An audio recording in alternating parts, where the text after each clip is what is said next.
জানুয়ারি থেকেই ৭,০০০ টাকা বেতন বাড়ছে রাজ্য সরকারি কর্মীদের, ঘোষণা করলেন মুখ্যমন্ত্রী। নতুন বছরের শুরু থেকেই বেতন বাড়তে চলেছে পশ্চিমবঙ্গের সরকারি কর্মীদের। রাজ্য সরকারি কর্মীদের জন্য অবশেষে একটা ভালো খবর। দীর্ঘদিন ধরেই রাজ্য সরকারি কর্মীরা বেতন বৃদ্ধি এবং দাবিতে আন্দোলন বিক্ষোভ চালিয়ে যাচ্ছেন। তবে সরকারের নিদ্রা যেন ভাঙে না। মামলার জল গড়িয়েছে সুপ্রিম কোর্টে। আর এবার সরকারি কর্মীদের স্বার্থে ঘোষণা করলেন রাজ্যের মুখ্যমন্ত্রী মমতা ব্যানার্জি। জানুয়ারি থেকে ৭,০০০ টাকা বেতন বাড়তে চলেছে তাদের। কেন্দ্রীয় হারে দেওয়া নিয়ে বহুদিন ধরে রাজ্য সরকারি কর্মীরা নিজেদের দাবি তুলেছেন রাজ্যের মুখ্যমন্ত্রীর নিকট। তবে এখনও পর্যন্ত সেই নিয়ে কোনো ইতিবাচক ঘোষণা করা হয়নি সরকারের তরফে। আর এবার রাজ্য সরকারি কর্মচারীদের একাংশকে বিরাট সুখবর দিলেন মুখ্যমন্ত্রী মমতা। সরকারি কর্মীদের বেতন এক ধাক্কায় ৭,০০০ টাকা বেড়ে গেল। ২০২৫ সাল থেকেই এই নতুন বেতন কাঠামো চালু হবে বলে খবর মিলছে। এই মুহূর্তে এই খবর শোনার পর খুশির আবহ রাজ্যে। কাদের বেতন বাড়ানোর সিদ্ধান্ত নেওয়া হল? রাজ্যে কর্মরত সরকারি কর্মীরা বহুদিন ধরে বেতন বৃদ্ধি এবং মহার্ঘ ভাতার জন্য প্রতিনিয়ত আন্দোলন করছিলেন।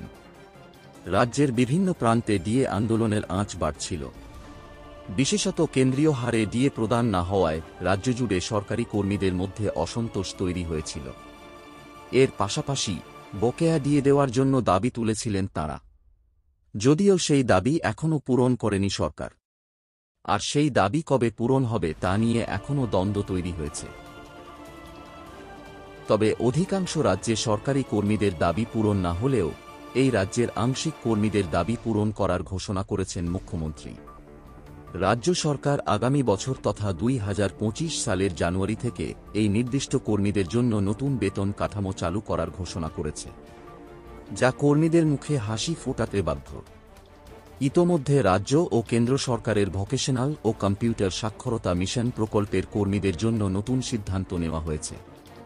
মূলত কম্পিউটার টিচারদের জন্য এই ভাতা বাড়ানোর সিদ্ধান্ত হয়েছে।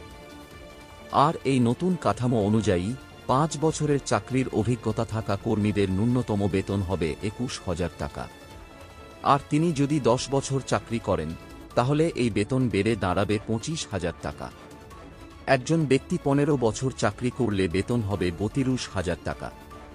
আর তিনি যদি ২০ বছরের অভিজ্ঞতা পার করেন তাহলে তাঁর বেতন হবে ন্যূনতম ৩৯ টাকা। সব মিলিয়ে বলা যায় এক ধাক্কায় ৭,০০০ টাকা বেতন বৃদ্ধি করার নয়া সিদ্ধান্ত নিয়েছে রাজ্য সরকার। আর এই সিদ্ধান্তে উপকৃত হতে চলেছেন বাংলার সরকারি কর্মীরা।